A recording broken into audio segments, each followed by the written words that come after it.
In this lecture, I am going to start with the third unit of physical pharmaceutics second, that is coarse dispersion. In coarse dispersion, you have to study about suspension and emulsion. So I am starting with suspension. In this, you have to study about the general introduction of suspension, interfacial properties of suspended particles, settling in suspensions, and formulation of flocculated and deflocculated suspensions. Here I have mentioned some questions which have been asked in previous years. After discussing this unit, I will discuss these questions also. So I'm starting with the suspension. A pharmaceutical suspension is a coarse dispersion in which insoluble solid particles are dispersed in a liquid medium. आपने first unit में जब colloidal dispersion पढ़ा था वहां पे general introduction दिया था मैंने डिस्पर्जन सिस्टम के बारे में. What is dispersion system? Dispersion system is particles of one phase are dispersed uniformly in another phase. Dispersion system को 3 कैटेगरीज में डिवाइड किया था: molecular dispersion, colloidal dispersion and coarse dispersion. Colloidal dispersion हम already first unit में discuss कर चुके हैं. Coarse dispersion मतलब वो डिस्पर्जन मीडियम, वो डिस्पर्जन सिस्टम जहां पे डिस्पर्स फेज के पार्टिकल्स का साइज किस रेंज में होता है? कोर्स रेंज में होता है, लार्जर साइज के पार्टिकल्स होते हैं. फिर तो फार्मास्यूटिकल सस्पेंशन किस कैटेगरी में आता है? कोर्स डिस्पर्जन की कैटेगरी में आता है, जिसमें insoluble solid particles liquid medium में यूनिफॉर्मली डिस्पर्स्ड फॉर्म में रहते हैं. The particles have diameters for the most part greater than 0.1 micrometer, and some of the particles are observed under the microscope to exhibit Brownian movement if the dispersion has a low viscosity.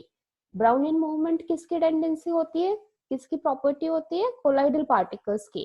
तो जब suspension के case में disperse particles बहुत ही smaller size के होते हैं, उस case में ब्राउनियन मूवमेंट भी शो कर सकते हैं.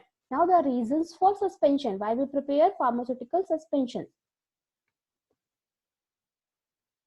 First reason is certain drugs are chemically unstable when in solution but stable when suspended.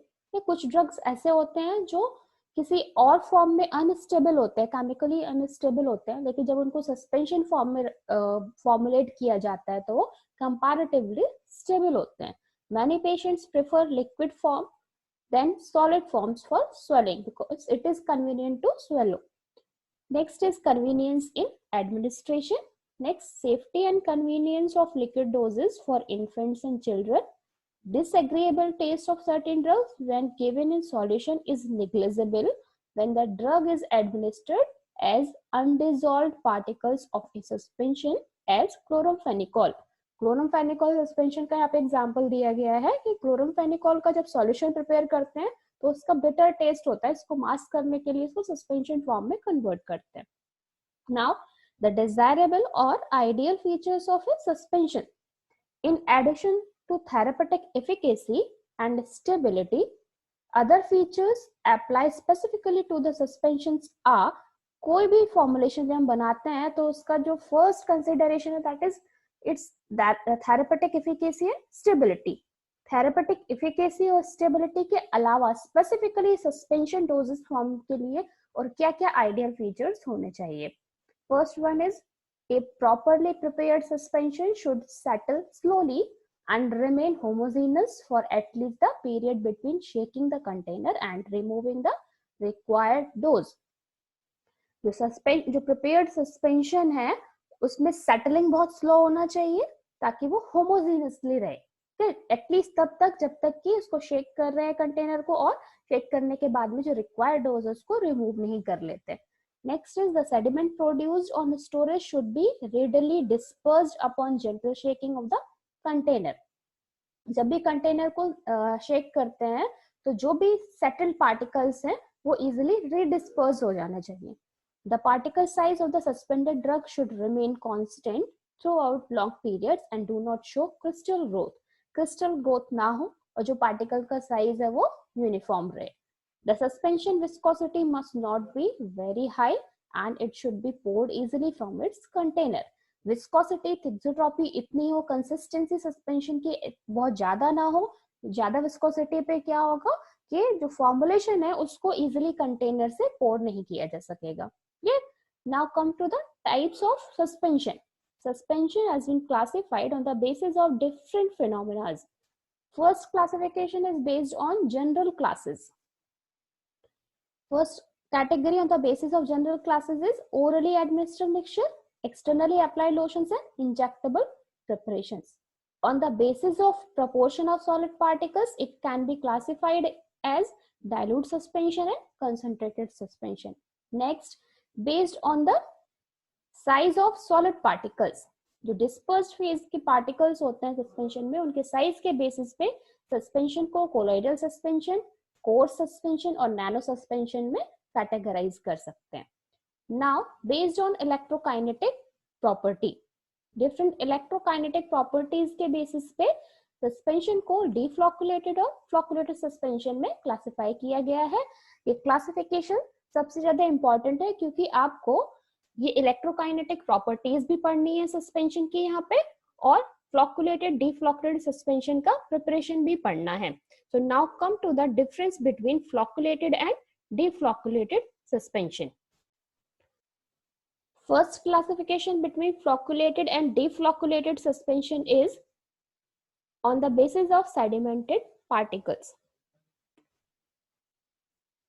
In flocculated suspension, it forms a network-like structure, while in case of deflocculated suspension, particles are separated individually. Velocity of sedimentation in case of flocculated suspension is fast and the particles fall together, while in case of deflocculated suspension, it is slow and fall according to size range. Deflocculated suspension के case में different size के particles होंगे, वो अपनी density के according, अपने size के according ही फॉल होंगे। Next is boundary. A distinct boundary between sediment and supernatant is found, while no distinct boundary between sediment and supernatant in case of deflocculated suspension. Flocculated suspension के case में supernatant और sediment के बीच में एक clear visible boundary होगी, जो कि डिफ्लॉकुलेटेड suspension के केस में विजिबल नहीं होगी। फ्लॉकुलेटेड सस्पेंशन के केस में फ्लॉक्यूल्स एक साथ फॉल करते हैं, वेलोसिटी फास्ट होती है, इसीलिए सुपरनेटेंट कैसा होगा, क्लियर होगा। while in case of deflocculated suspension, supernatant will be turbid. Flocculated suspension के केस में अपीयरेंस प्लीजिंग नहीं होगी क्योंकि सुपरनेटेड क्लियर होता है, while in case of deflocculated suspension it will be pleasing in appearance. Viscosity of flocculated suspension is high and the viscosity of deflocculated suspension is low. Rheology of flocculated suspension is plastic and pseudoplastic, while the rheology of deflocculated suspension is dilating. It follows dilating rheology. Sediments are loosely packed and doesn't form a cake in case of flocculated suspension, which is a desirable property of a pharmaceutical suspension, while the sediment is closely packed and form a hard cake in case of deflocculated suspension. Redispersibility in case of flocculated suspension is easy, while in case of deflocculated suspension is difficult. This is the difference between flocculated and deflocculated suspension. Now come to the interfacial properties of suspended particles. Suspended particles पे जो surface charges होते हैं, जो surface phenomena होता है, उसकी वजह से कुछ interfacial properties होती है, उन कुछ इलेक्ट्रिकल प्रॉपर्टीज होती है, जिन प्रॉपर्टीज की वजह से सस्पेंशन स्टेबल या अनस्टेबल हो सकता है। In pharmaceutical suspensions the solid phase remains as finely divided particles in the dispersion medium, therefore a large amount of interface is involved in the formation, which in turn affects the stability of suspension preparations. Suspension के case में, pharmaceutical suspension के case में जो solid disperse solid phase होती है वो बहुत ही finally divided form में होती है। इसके पार्टिकल्स का साइज बहुत ही फाइन होने की वजह से सरफेस एरिया बहुत ज्यादा होगा। तो जितना ज्यादा पार्टिकल साइज रिड्यूस करेंगे सरफेस एरिया उतना ही ज्यादा होगा, उतना ही ज्यादा बढ़ जाएगा। तो सरफेस एरिया ज्यादा होने की वजह से जो सरफेस एरिया है वो क्या करता है, सस्पेंशन के स्टेबिलिटी को अफेक्ट करता है। The two most important interfacial properties include surface free energy and surface potential. दो important interfacial properties जो suspension exhibit करता है वो है surface free energy और surface potential. Now come to the surface free energy. A large surface area offered by finely divided solid materials is typically associated with large amount of free energy on the surface. ज्यादा surface area होने की वजह से जितनी ज्यादा surface होगी उतनी ज्यादा सरफेस फ्री एनर्जी होगी. सस्पेंडेड पार्टिकल्स के सरफेस पे सरफेस एनर्जी भी बहुत ज्यादा होती है. The relation between the surface free energy and the surface area can be expressed by delta G equals to gamma SL into delta A. Delta G is increase in surface free energy due to increase in delta A surface area. Gamma SL is interfacial tension between the solid particles and the dispersion medium. तो यहाँ इस equation की help से आप देख सकते हो कि सरफेस एरिया में जितना ज्यादा इंक्रीज होगा सरफेस फ्री एनर्जी भी उतनी ही ज्यादा इंक्रीज होगी. और सरफेस एरिया में इंक्रीज कब होगा? जब पार्टिकल का साइज जितना ज्यादा रिड्यूस किया जाएगा. Clear? The smaller the delta G is, the more thermodynamically stable is the suspension. किसी भी फॉर्मुलेशन की एनर्जी जितनी कम होगी वो उतना ही ज्यादा स्टेबल होगा. उसकी एनर्जी जितनी ज्यादा होगी वो उतना ही ज्यादा अनस्टेबल होगा और खुद को स्टेबलाइज करने के लिए किसी दूसरे फॉर्म में कन्वर्ट होगा. क्लियर? तो यहाँ पे आप देख सकते हो कि किसी भी इसकी जो सरफेस फ्री एनर्जी है वो जितनी कम होगी वो सस्पेंशन उतना ही ज्यादा थर्मोडायनेमिकली स्टेबल होगा. Clear? This condition can be accomplished by, अब सरफेस फ्री एनर्जी अगर कम रखनी है तो क्या क्या कर सकते हैं? सरफेस फ्री एनर्जी की फॉर्मूला में आपने देखा दो टर्म्स इन्वॉल्व हो रहे थे, इंटरफेशियल टेंशन और सरफेस फ्री एनर्जी. ठीक है, तो उसको कम करने के लिए क्या कर सकते हैं? या तो सरफेस एरिया को कम रखें, सरफेस एरिया में जो इंक्रीज हो रहा है उसको कम रखें, या फिर इंटरफेशियल टेंशन को रिड्यूस कर दे. क्लियर? तो ये दोनों फिनोमेना कैसे पॉसिबल है? Reduction of interfacial tension. Interfacial tension reduce करने के लिए क्या करते हैं? सर्फेक्टेंट ऐड करते हैं. कि सर्फेक्टेंट कैसा है? एम्फीफिलिक इन नेचर है, वो दोनों फेजेस के साथ बाउंड होकर के दोनों के इंटरफेशियल टेंशन को रिड्यूस कर देता है. Next condition is decrease of the interfacial area.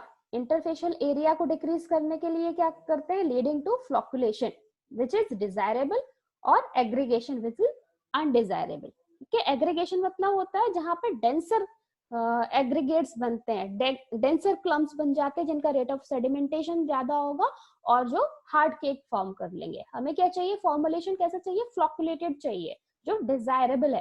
तो इसके लिए क्या करते हैं?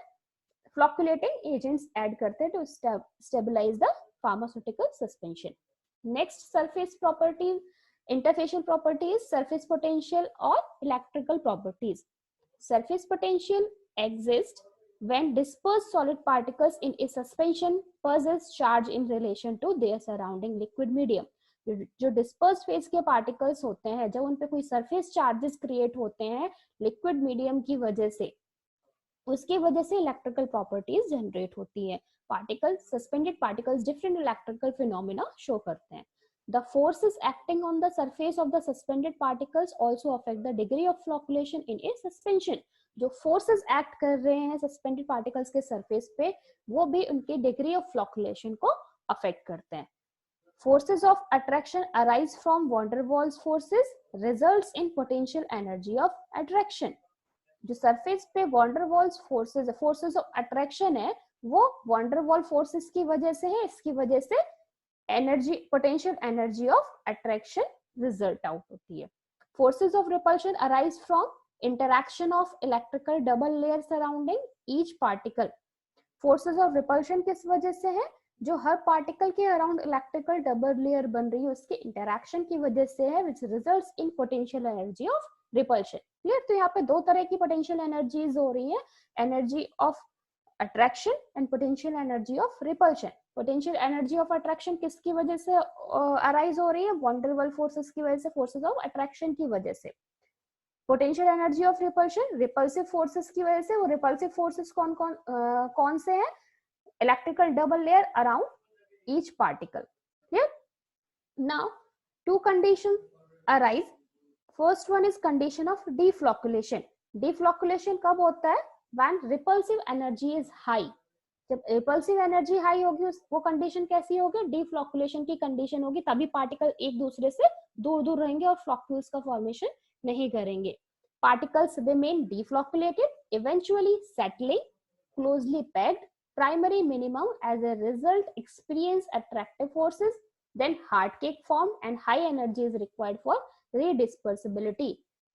डिफ्लॉकुलेशन की कंडीशन में क्या होता है कि इनिशियली तो रिपल्सिव फोर्सेस की वजह से पार्टिकल्स दूर दूर होते हैं, डिफ्लॉकुलेटेड होते हैं, लेकिन एक बार जब सेटलिंग स्टार्ट हो जाती है तो सेटलिंग स्टार्ट होने पे क्या होगा? पार्टिकल्स एक दूसरे के क्लोजली आएंगे. वो कंडीशन कैसी होगी? यहाँ ग्राफ में आप देख सकते हैं प्राइमरी मिनिमम की कंडीशन होगी.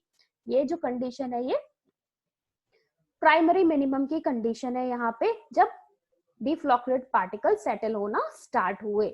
प्राइमरी मिनिमम के बाद क्या होगा? जब पार्टिकल्स क्लोजली पैक्ड हो गए हैं तो फोर्सेस ऑफ अट्रैक्शन बढ़ेगा क्योंकि पार्टिकल्स एक दूसरे के बहुत नियर अरेंज्ड है. तो फोर्सेस ऑफ अट्रैक्शन बढ़ने पे क्या होगा? हार्ड केक का फॉर्मेशन होगा और इतना हार्ड केक फॉर्म हो जाएगा कि उसको डिस्पर्स करने के लिए बहुत ही हाई एनर्जी रिक्वायर्ड होगी. नेक्स्ट कंडीशन होगी कंडीशन ऑफ फ्लॉकुलेशन. फ्लॉकुलेशन के केस में लूजली स्ट्रक्चर्ड फ्लॉक्यूल्स होंगे which is the condition of secondary minimum. यहाँ पे ये एनर्जी कर्व आप देख सकते हो, फोर्स एनर्जी ऑफ अट्रैक्शन और एनर्जी ऑफ रिपल्सन के लिए ये ग्राफ बना हुआ है. इसमें आप प्राइमरी मिनिमम और सेकेंडरी मिनिमम का की कंडीशन देख सकते हो. डिफ्लॉकुलेटेड सस्पेंशन के केस में प्राइमरी मिनिमम होगा और सेकेंड फ्लॉकुलेटेड सस्पेंशन के केस में यहाँ पे सेकेंडरी मिनिमम होगा. This curve shows the energy curve for flocculated suspension. This is the curve for repulsion curve. This is attraction curve. Yeah. So these are the surface energy, surface interfacial properties for suspension. Yeah. In next class we will discuss about the settling in suspension. Thank you.